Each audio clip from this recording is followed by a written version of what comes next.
দেখ দেখ উজিনা এসেছে। আরে উজিনা উজিনা এসেছে। এই চলে এদিকে। ওয়াইয়াঙ্গা হাই স্কুলের সবারই এই নামটা মুখস্থ, উজিনা। জি ইয়নহো যদি ফেমাস সিনিয়র হয়, তাহলে উজিনাও ফেমাস জুনিয়র। এজেন্সির কম্পিটিশন কিন্তু অনেক টাফ, তারপরেও ট্রেনি হিসেবে ওই সিলেক্ট হয়েছে। এত কম কেন পকেটে? দেখি তো আর আছে কিনা। শোনো, আমার কাছে টাকা আছে, তোমাদের যত টাকা দরকার আমি দিচ্ছি, আর এখন থেকে ওকে কখনোই ডিস্টার্ব করবে না। উজিনার এমন কাইন্ডনেসের গল্প আরও অনেক আছে। ও কোনো ট্রেন্ড ফলো করে না, ও নিজেই ট্রেন্ড তৈরি করে আর অন্যরা তা ফলো করে। আর এটা হলো এজেন্সির আরও একজন ট্রেনি, সুহানা। আর এ হলো কোটিপতি বাবার একমাত্র মেয়ে, জুমিনসি। আমাদের এই গল্পে আরও অনেক সুন্দরী আছে, কিন্তু গল্পটা শুধু উজিনাকে নিয়ে।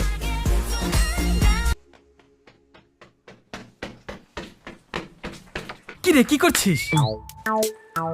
ওয়াও, তুই আবারও এভাবে লুকিয়ে লুকিয়ে উজিনাকে দেখছিস? ওই তো এলো। আমি একবারই কোথায় দেখলাম। হ্যাঁ, কোথায় ও? ওই তো ওখানে। আরে ওখানে কোথায়? ওই তো ওইখানে। কি হলো, এত ওভার অ্যাক্টিং করার কি আছে? তুই দেখতে পাচ্ছিস ওর বয়ফ্রেন্ড হলো 4 নাম্বার বেসম্যান।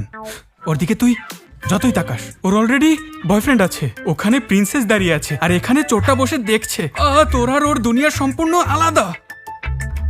দুনিয়া আলাদা হলে কাউকে পছন্দ করা যায় না নাকি? একটু কথা ছিল। হ্যাঁ বলো। সবাই দেখছে, কিছু মনে করো না।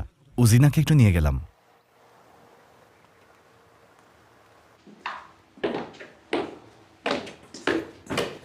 আমাকে দাও।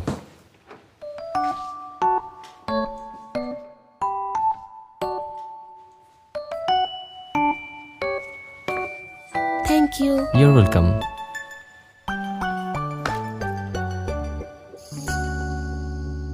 কি হলো, কি দেখছো? এভাবে সামনে দাঁড়িয়ে আছো কেন? ও সরি। ওখানে প্রিন্সেস দাঁড়িয়ে আছে, আর এখানে চোরটা বসে দেখছে। তোর আর ওর দুনিয়া সম্পূর্ণ আলাদা।